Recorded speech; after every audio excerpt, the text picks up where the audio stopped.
Hello students, welcome to online classes of Sri Mahavir International School, Rainwal. I hope everyone is doing good at your place and also doing study on time. Our school has started online classes. You must take advantage of this opportunity. This will help us to cover the syllabus and maintain the flow of study. I will love to see your individual talents and watching you grow during your education. I welcome you all to join online class. Now let's start the video. This is the fourth chapter of class 4th subject science and the name of the chapter is reproduction in animals. Dear students, we already know that animals are living things. They need food and water to grow. They need air to live. They can move from one place to another for their shelter. All living things reproduce. ये अपने ही जैसे young ones को produce करते हैं. Fishes egg देती हैं जिससे बहुत सारी स्मॉल फिशेज प्रोड्यूस होती है. Human beings give birth to their young ones. In this video, we will learn about reproduction in different animals like oviparous animals, viviparous animals. Oviparous animals, according to their habitat, divided by three categories: aquatic, terrestrial, and aerial animals. Life cycle of butterfly and frog. Viviparous animals, mammals, and parental care in animals. Reproduction in different animals. Like any other living things, animals are born, grow, give birth to their own kinds, get old, and die. All living things live for a certain period of time and then die. The period of time for which a living organism lives is called its lifespan. सभी living things कुछ समय के लिए ही जीवित रहते हैं, फिर वे मर जाते हैं, मीन डाई हो जाते हैं. तो लिविंग ऑर्गेनिज्म का बर्थ से डेथ के बीच का जो पीरियड होता है उसे हम लाइफ स्पान कहते हैं. To ensure the continuity of life, the living things must produce more of their own kind before they die. Reproduction is the process by which living things produce more of their own kind. Animals reproduce in two ways. Now first is animals which give birth to their young ones. The baby develops inside the body of the mother. And second group of animals are those which lay eggs. Baby hatch out from the eggs. Viviparous animals. The animals which give birth to their young ones are called viviparous animals. Way animals जो अपने बच्चों को जन्म देते हैं. For example, human beings reproduce by giving birth to babies. The animals such as dogs, cat, cow, horse, deer, lion and also reproduce by giving birth to their young ones. The young babies of these animals feed on their mother's milk till they learn to eat other food. Such animals are called mammals. Mammals क्या करते हैं, अपने babies को जब तक वो कुछ और खाना नहीं सीखते, जब तक वो कुछ और नहीं खा सकते, तब तक मदर का मिल्क ही फीड कराते हैं. They guard their babies and keep them clean. They look after them until they are old enough to look after themselves. ये अपने बेबीज की तब तक देखभाल करते हैं जब तक कि वे बड़े होकर स्वयं अपनी देखभाल करने लायक ना हो. Human beings also mammals. Oviparous animals. The animals which give birth to their young ones through eggs are called oviparous animals. In oviparous animals, fertilization takes place internally, but embryo development takes place externally. Birds, fishes, insects, frogs, snakes, lizards, turtle and crocodiles are animals that lay eggs. When these eggs hatch, young ones come out of these eggs. According to their habitat, we can divide oviparous animals into three categories. Aerial oviparous animals in birds, terrestrial oviparous animals जैसे insects, snakes, lizards, turtles and crocodile, and third is aquatic oviparous animals जैसे कि fishes and frogs. Aerial oviparous animals. The flying animals are those species that have the ability to travel through the air by their own means, generally tags to the ability to fly, also known mainly as birds or insects. These type of animals differ from terrestrial by the presence of wings and feathers in their body. Another distinctive feature of this group of animals or other is their way of conceiving life to reproduce. They do so through the eggs, so they are called oviparous.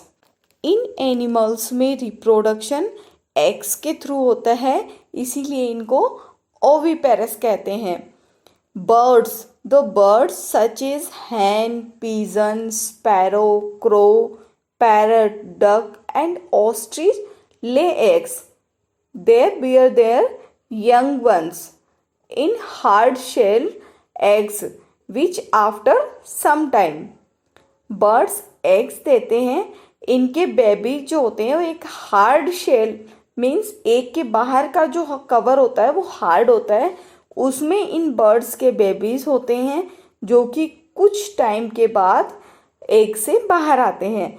Adult birds sit on the eggs for a few days to keep them warm till they hatch. इन young ones के parents जो होते हैं वो कुछ दिनों के लिए इन एग्स के ऊपर बैठते हैं, जिससे उनको अदर किसी भी प्रकार के खतरे से बचा सकते हैं और साथ ही उन्हें वार्मनेस देते हैं. कब तक करते हैं ये काम?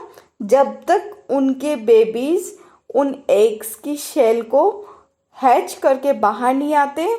और इस पूरी प्रोसेस को हम क्या कहते हैं? Incubation. Parts of an egg. An egg has 4 main parts. Shell ये कैल्शियम कार्बोनेट की बनी होती है और इस पे स्मॉल पोर्स प्रेजेंट होते हैं जिससे कि एयर पास होती रहती है. एल्बुमेन एग का वाइट कलर्ड सब्सटेंस होता है जिसमें वाटर एंड प्रोटीन्स प्रेजेंट होते हैं. योक एक येलो कलर्ड सब्सटेंस होता है जिसमें कि बहुत ज़्यादा अमाउंट में प्रोटीन्स के साथ ही विटामिन्स एंड मिनरल्स भी प्रेजेंट होते हैं. And now last is air cell. Air cell ये लार्ज एंड पर होते हैं. Terrestrial oviparous animals. All insects reproduce by laying eggs. Insects' eggs are deposited by adult insects in a safe location.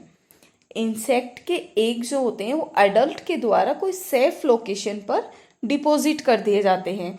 This location can be anywhere. Would, leaves, dirt, water, even bodies of human beings and other animals. ये जो safe place है ये कुछ भी हो सकता है. The eggs are usually sticky so they can hang on to the surface without fall off. ये एग्स नॉर्मली स्टिकी होते हैं मीन्स किसी भी सरफेस पर चिपकने वाले, और स्टिकी होने के कारण ही ये बिना गिरे सरफेस पे आसानी से हैंग हो सकते हैं, लटक सकते हैं. Some insects such as grasshoppers and cockroaches pass through 3 stages in their life cycle. Life cycle. What is life cycle? The sequence of development that takes place in animals from the embryo to the adult stage is called its life cycle. Animals में embryo से adult तक की जो development की sequence होती है उसे हम लाइफ साइकिल बोलते हैं. When the eggs of a cockroach hatch, baby cockroach come out, they are called nymph. First stage में कॉकरोच के एग से जब बेबी कॉकरोच बाहर आता है तो इसे हम क्या कहते हैं? Nymph. Now second is the look similar to adult cockroaches. They shed their skin several times when they are growing. This is called molting. Second stage में ये अडल्ट कॉकरोच के जैसे दिखते हैं. जब ये ग्रो करते हैं तो कुछ समय के लिए उनकी स्किन शेड हो जाती है जिसे मोल्टिंग कहते हैं. In third stage after molting many times they change into adult cockroach. Other insects such as butterflies and houseflies pass through 4 stages in their life cycle. Life cycle of a butterfly. A butterfly has 4 stages in its life cycle. Now first is eggs. Female butterflies lay eggs on the underside of leaves. First stage में female butterfly जो होती है वो leaves के अंदर की तरफ eggs देती है. Now second is larva. The egg hatch and larva comes out. It is also called a caterpillar. It looks like a worm. It eats leaves and grow quickly. Second stage में butterfly का जो larva होता है वो egg से बाहर आता है जिसे हम क्या कहते हैं? कैटरपिलर. और यह एक वर्म मीन्स एक कीट की तरह दिखाई देता है. ये लीव्स को खाता है और बहुत जल्दी ग्रो कर जाता है. Now third is pupa. The caterpillar spins a covering called pupa around itself. Inside the pupa the caterpillar slowly turns into a fully growth butterfly. Third stage में कैटरपिलर अपने आप को एक कवर जिसे हम प्यूपा कहते हैं उससे अपने आप को कवर्ड कर लेता है. प्यूपा के अंदर कैटरपिलर धीरे धीरे ग्रो करके एक फुली ग्रोथ डेवलप बटरफ्लाई में चेंज हो जाती है. When the pupa splits open, the beautiful butterfly takes flight. जब ये प्यूपा ओपन होता है तो एक ब्यूटीफुल बहुत ही सुंदर बटरफ्लाई फ्लाई करती है. In starts flying, looks for food and then lays. The life cycle starts all over again. Other egg-laying terrestrial animals. Crocodiles, turtles, lizards, and snakes also reproduce by laying eggs. Their eggs have hard shells like that of birds. Crocodile and alligator make nest for their eggs on the ground in shallow pits near the river banks. Crocodile और alligator अपने eggs के लिए nest ground पर river के किनारे गड्ढों में बनाते हैं. After laying the eggs the mother covers the eggs with sand. Only a few of them hatch as some do not get sufficient heat and some are eaten by other animals. Egg देने के बाद mother अपने eggs को sand से cover कर देती है means उनके ऊपर सैंड डाल देती है, उनको ढक देती है. इनमें से कुछ बेबीज ही एग से बाहर आते हैं, कुछ को सफिशिएंट हीट नहीं मिलने से वो डेड हो जाते हैं और कुछ एग्स को अदर एनिमल्स खा जाते हैं. When the eggs hatch the mother picks the babies in her mouth and carries them into the water.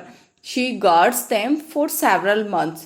जब तक इन एग्स में से बेबीज बाहर निकलते हैं मदर इनको अपने माउथ में लेकर वाटर में ले जाती है और कुछ मंथ तक उनकी देखभाल करती है. Aquatic oviparous animals.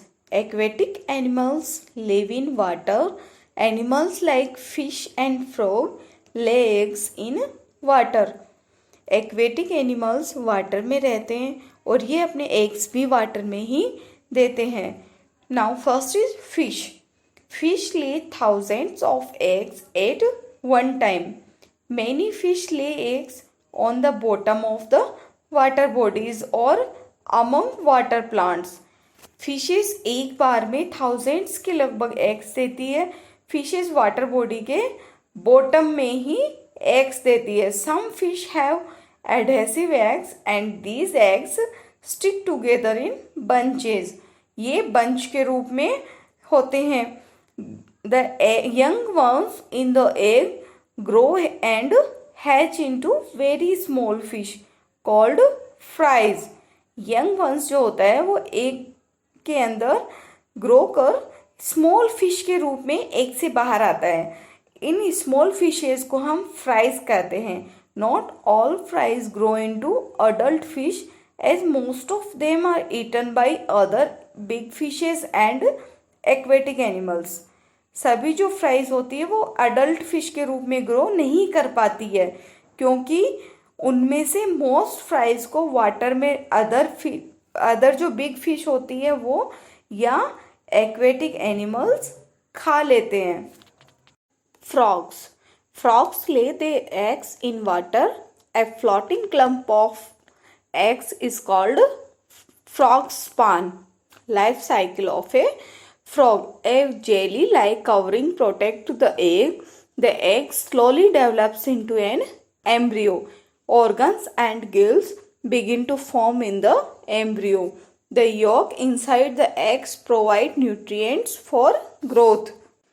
एक जेली के जैसा कवर एम्ब्रियो को प्रोटेक्ट करता है. एग धीरे धीरे एक एम्ब्रियो में डेवलप होता है. एम्ब्रियो में ऑर्गन्स और गिल्स बनने शुरू हो जाते हैं. एग में योक होता है जो एम्ब्रियो को ग्रोथ करने के लिए न्यूट्रिएंट्स प्रोवाइड कराता है. After its development the embryo leaves its jelly shell and attach itself to a weed in the water. Embryo के डेवलपमेंट होने के बाद एम्ब्रियो अपने आप को जेली कवर से हटा लेता है और वाटर में वीड से अटैच हो जाता है. वीड क्या है? घास होती है. वाटर में जो ग्रास पाई जाती है वो. It quickly becomes a tadpole और a baby frog with a long tail. ये क्विकली ग्रो करके बेबी फ्रॉग में चेंज हो जाता है. बेबी फ्रॉग को टैडपोल बोलते हैं जिसके एक लॉन्ग टेल भी होती है. The tadpole grows with the weed until it is big enough to break free into the water. It feeds into small plants. Tadpole बड़े होने तक इस वीड मीन्स वाटर में प्रेजेंट ग्रास के साथ रहता है जब तक कि यह इसे पूरी तरह से वाटर में तोड़ नहीं देता, ब्रेक नहीं कर देता. यह स्मॉल प्लांट्स को खाता है. The young tadpoles looks more like a fish than the frog. यह यंग टैडपोल एक फिश की तरह दिखाई देता है. This process of transformation from a tadpole to a frog is known as metamorphosis. Metamorphosis is seen in butterflies and frogs. Parental care in animals. A turtle lay 100 of eggs at night and buries them in the sand. Snakes coil around the eggs and attack animals that come close. The male seahorse uses its paws to store the eggs and looks after them until they hatch. Fish lay a lot of eggs at a time close to water plants to hide them. Some fish keep their young in the mouth. A cow uses its horns to attack anyone who comes close to its young calf. Cats fight attackers with their claws and move their kittens to a safer place if the kittens are disturbed. A kangaroo carries its young in its pouch wherever it goes. Most birds build nests to protect the eggs from the bad weather and predators. Baby birds are taken care of by at least one parent until they are able to fly. They get their own food. If you have any query, concern or suggestions, please write us on mentioned comment box. We will try to resolve your query. Be happy, be safe. Thank you.